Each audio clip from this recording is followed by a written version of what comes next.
That's better. Now we're getting a little bit more. Okay, I'm Dr. Frank Cadle with the Get Fit and Be Lean program that I used to lose over 20% of my body weight in 2021. I was able to lose more than 5 inches off my waist, but just as importantly, I was able to lower my cholesterol by more than 20 points. I lost more than 20 millimeters of mercury off my blood pressure, systolic. I was able to stop snoring. I did all this without any medication or surgeries. And in fact, I was able to get off of the reflux heartburn medication that I'd been taking before this. And I did all of this with a very simple, very straightforward program focused on portion control, what I call the two veggie goal: 2 servings of raw or steamed vegetables at lunch and 2 servings at dinner. And then I combined this with calisthenics that you can see on my videos that I've posted this week. I started with just 3 simple calisthenic exercises: sit ups, push ups, and jumping jacks. And then I slowly increased from every other day, 3 or 4 days a week, to up to 5 or 6 days a week. And then I began adding additional exercises designed to work every muscle in the body. So this week we've been talking about macros, macromolecules. From a nutritional standpoint, what do we mean when we're saying macromolecules? These are molecules that are so large that we actually have to break them down nutritionally in order to use them. And these are the kind of molecules that are listed in ingredient panels on the side of most foods. And they include fats, carbohydrates, protein, fiber. And the reason that we call them macros is because they come in a form in which we have to break them down. Carbohydrates go to sugars, fats go to smaller, short chain fatty acids, and macros go to amino acids, the proteins that we break down. The macro amino acids we break down into individual amino acids, and all of this stuff really has a huge impact on nutrition and how we can use nutrition to support our body's function. One of the problems with a lot of dietary approaches now is they tend to focus on a particular macro and say, oh, that one's bad and you should avoid that. And particularly the keto and the carnivore diets, you've heard me kind of rail against here before. They really have an unsupportable amount of what I would call limitations on things that we need for nutrition. And this is why the research shows pretty clearly that there is an inability of most people, even more than half of people that attempt it, to sustain this kind of dietary restriction. It's just not sustainable because it doesn't fit into most people's diets. If you're going to tell a whole culture that they have to eliminate noodles or rice or tortillas, that's just not a sustainable thing. People are going to get around their families, they're going to go out to eat, and they're going to see those same things that they've been trying to avoid. So macromolecules, the carbohydrates come in the form of starches or sugars, and the sugars are more simple, smaller molecules that we can access almost directly for energy. The larger carbohydrates have to be broken down into their smaller components.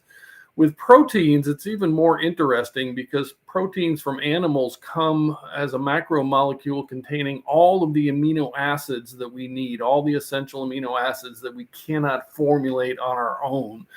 But if you look at the macromolecule of protein that comes from plant sources, these tend to be incomplete. They don't contain all of the amino acids that we need. And so what you have to do is consult charts that you can find available online. If you're going to pursue a vegetarian diet and get all of your protein sources from plants, you have to ensure that if you're not getting an adequate supply of soy, which is a complete plant protein, it's the only one, you need to combine different sources of proteins. And you'll see these in meal patterns that vegetarian cultures pursue: the beans and rice, the different mixtures that allow you to get everything that you need.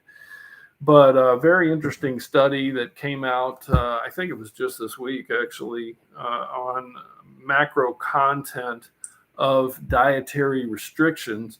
Um, I might be wrong. No, that's actually a little older. It's a few years old now. But what they did was take a look at the macro content of various popular diets that were being promoted, particularly in women's magazines. And they broke them all down by the grams of protein, carbohydrates, fiber. And what they found was about 85% of them have an inadequate level of macro intake that they promote in an attempt to limit your calories. Now, calories are available from different sources of macromolecules. So you can't equate the macromolecule intake with the caloric intake. You have to account for all the different sources of calories that we eat. And this really gets into the weeds of nutritional availability and how we break down things. And I really try to steer away from this energy machine idea of calorie intake, because the fact is that we don't just get calories from what we eat. We get all of the building blocks of the hormones that we create, and the muscle and the cartilage and all these different tissues that we create. Those building blocks have to come from our diet.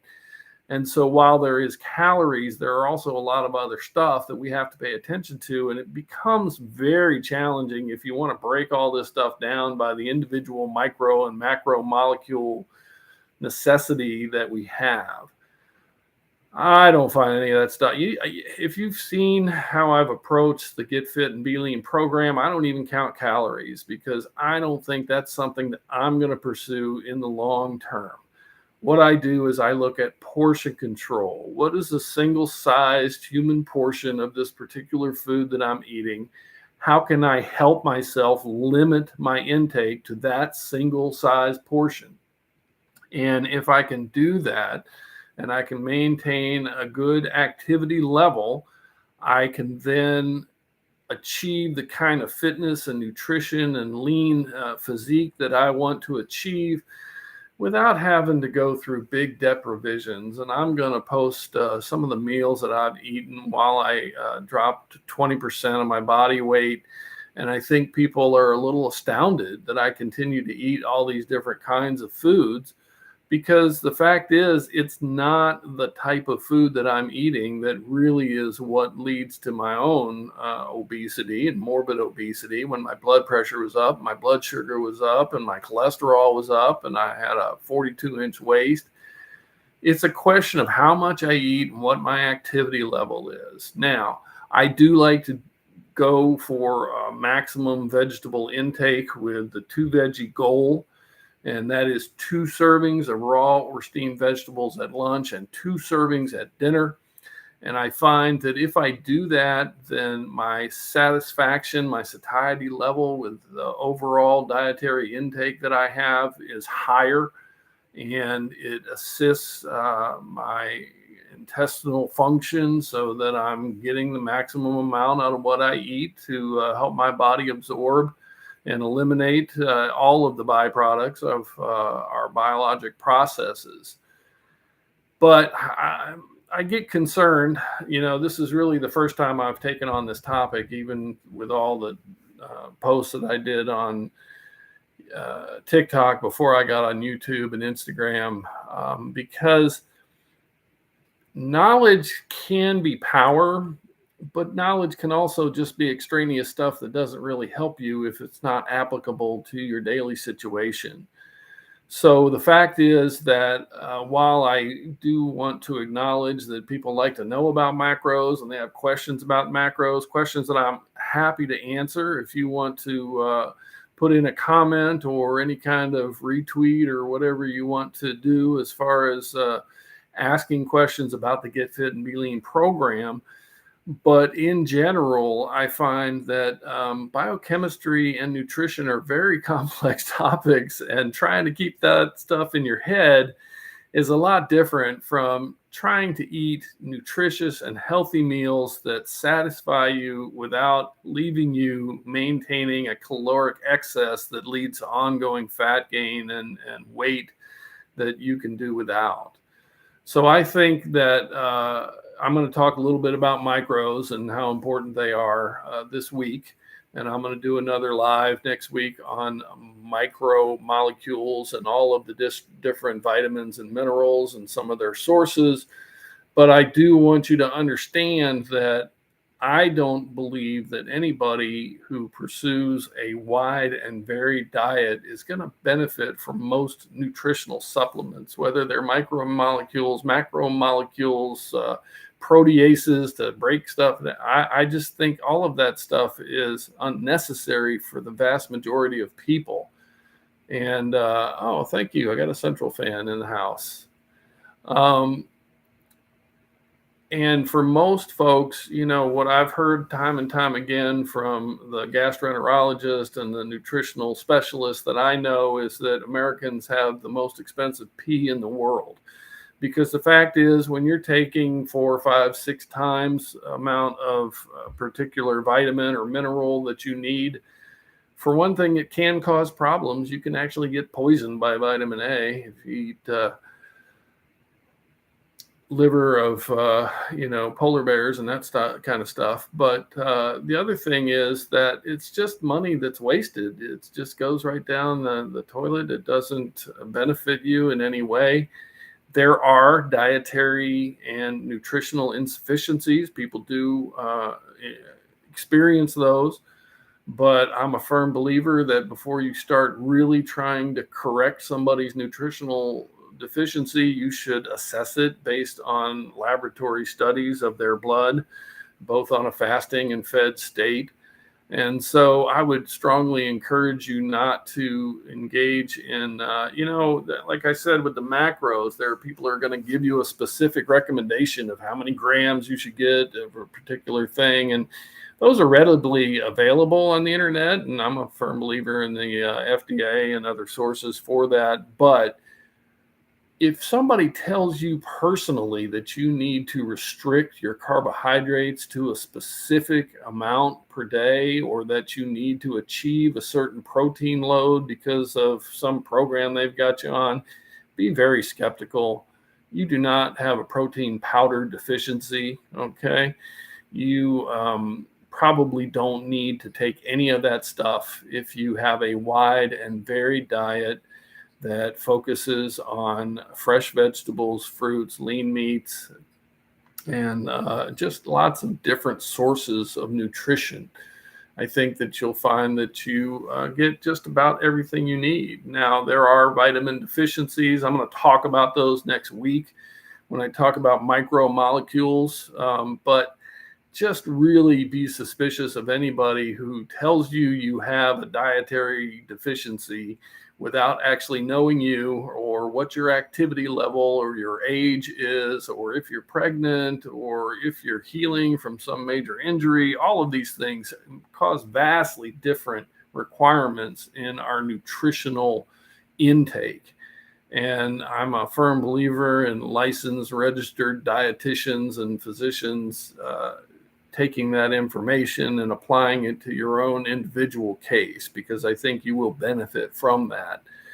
But if you just want to get fit and be lean, follow along. I'm going to show the foods that I eat. I'm going to show the workout that I do. I'm going to show the changes that I've made. And you can take a look at my portion control videos on this platform, and you can take a look at all my TikTok videos that I posted for more than a year on just a day-to-day workout, dietary routine stuff.